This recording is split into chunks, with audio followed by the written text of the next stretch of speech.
Ang mga baguhang driver ay kadalasang nahihirapang tansyahin ang distansya ng sasakyan mula sa loob.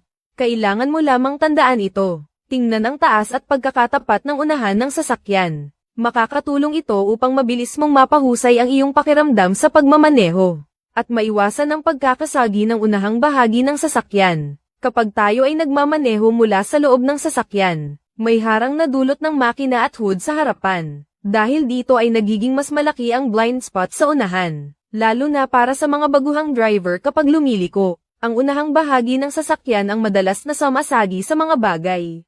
Habang nagmamaneho, may ilang simpleng paraan upang maiwasan ito, at ibabahagi ko ang lahat ng ito ng libre. Hindi lamang ito para sa mga baguhan, maging ang mga veteranong driver ay ginagamit din ito, at kahit sedan man ang minamaneho mo, o kaya ay SUV. Ano man ang iyong taas o posisyon sa upuan. Kapag natutunan at naunawaan mo ang mga paraang ito, kapag lumiliko ka, o kapag nagpaparada ng pasulong, makakaiwas ka ng epektibo sa mga hadlang sa unahan, at sa anumang pagkakasagi. Kung hindi mo matandaan ay maaari mo itong i-save. Hangad ko sa inyong lahat, ang ligtas at maayos na pagmamaneho habang buhay. Ngayon ay simulan na natin ang mahahalagang kaalaman. Una, kapag harap sa harap ang dalawang sasakyan. Kapag ang unahang gilid ng hood ay malapit na sa headlight ng sasakyan sa unahan, huminto ka agad. Sa oras na ito ay humigit kumulang 1 metro ang layo, at tama lamang ito para sa paghinto. Kung kailangan mong lumiko, siguraduhin na ang unahan ng iyong sasakyan ay hindi lalampas sa kalahati ng plaka ng sasakyan sa unahan. Pagkatapos ay, kapag ikinabig mo ng todo ang manibela, makakalabas ka ng ligtas ng hindi sumasagi. Ikalawa, kapag ang unahan mo ay katapat ng gilid ng sasakyan sa unahan. Kapag natatakpan na ng unahan mo ang gulong ng sasakyan sa unahan, huminto ka agad. Humigit kumulang 1 metro rin ang pagitan, at ang distansyang ito ay angkop para sa paghinto. Kung kailangan namang lumiko, siguraduhin lamang na ang unahan mo ay hindi lalampas sa ibabang gilid ng katawan ng sasakyan sa unahan. Sa ganitong sitwasyon, kapag ikinabig mo ng todo ang manibela, hindi mo kailangang mag-alala sa pagkakasagi. Ikatlo, kapag ang unahan mo ay katapat ng hulihan ng sasakyan sa unahan. Kapag mula sa unahang gilid ng hood, ay nakikita mo ang ibabang bahagi ng rear bumper nito. Sa puntong ito, ang unahan ng iyong sasakyan ay may humigit kumulang 2 metrong pagitan. Kapag ang unahang gilid ng hood ay tumapat sa itaas na gilid ng bumper, huminto ka agad.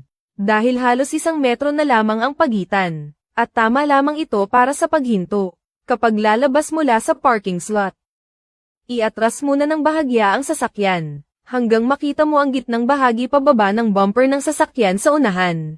Pagkatapos ay ikabig ng todo ang manibela, at makakalabas ka ng ligtas, nang hindi sumasagi sa sasakyan sa unahan.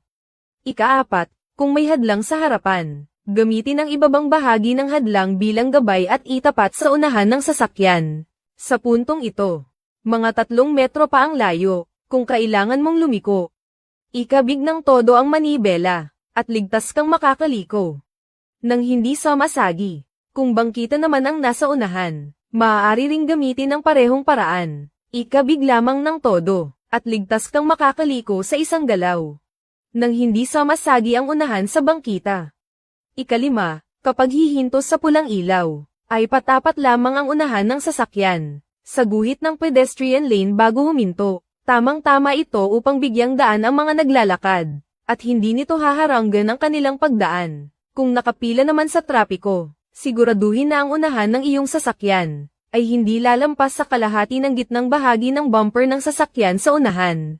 May 3 benepisyo ang ganitong distansya. Una, maiiwasan ang problema kung umatras ng bigla ang sasakyan sa unahan. Sa ganitong paraan, may sapat kang oras at espasyo upang makakilos, at makapagdesisyon ng maayos. Ikalawa, nababawasan ang posibilidad na may sumingit mula sa magkabilang gilid, na maaaring magdulot ng aksidente sa kalsada. Ikatlo, kung masiraan man ang sasakyan sa unahan, maaari kang agad na makaliko, at ligtas na makaalis, nang hindi sumasagi rito. Ika-6, kapag nagpaparada ng pasulong, at may mababang bangkita o hadlang sa harapan, na tulad nito. Kapag ang unahang gilid ng hood ay tumapat sa ibabang bahagi nito, hindi mo na makikita ang nasa harapan. Kung gayon, paano mo pa matitiyak ang natitirang distansya? Madali lamang. Tumingin sa kaliwang side mirror, at dahan-daang umusad. Kapag ang gitnang bahagi ng side mirror ay tumapat sa ibabang bahagi ng bangkita, huminto ka agad. Tingnan mo ngayon. Magkatapat na ang mga ito. Sa puntong ito, ang pagitan ng unahan ng sasakyan at hadlang ay humigit kumulang 30 sentimetro. Pagkatapos ay bumaba tayo upang tingnan. Makikita mong tama lamang ang distansya. Panghuli, kung may taong nasa harapan. Kapag ang unahan ng sasakyan ay tumapat sa kanyang mga paa, mga 3 metro pa ang layo nito. At ligtas pa para sa pagliko o pag-U-turn. Sa sitwasyong iyon, magpatuloy ng bahagya kapag ang unahan ay tumapat sa tuhod ng tao. Mga 2 metro pa ang pagitan. Kung magbibigay daan ka sa tao, maaari mong gamitin ang distansyang ito bilang gabay, at umusad pa ng kaunti kapag ang unahan ng sasakyan ay malapit na sa balakang ng tao. Huminto ka agad. Dahil sa oras na iyon, mas mababa na sa 50 sentimetro ang pagitan. Tingnan ang taas ng pagkakatapat ng unahan. Isang simpleng paalala na makakatulong upang tama mong matansya ang distansya sa pagitan ng sasakyan at mga hadlang, at maiwasan ang pagkakasagi. Hindi ba napakasimple at napakapraktikal ng mga paraang ito? Kung sa tingin mo ay nakatulong ito sa iyo, maaari mo itong i-save at bigyan ng like. Ibahagi rin ito sa iyong pamilya at mga kaibigang nagmamaneho. Ang hangarin ko lamang ay mas maraming pagbabahagi ng kaalaman, at mas kaunting pagkakasagi sa kalsada. Maraming salamat sa panonood.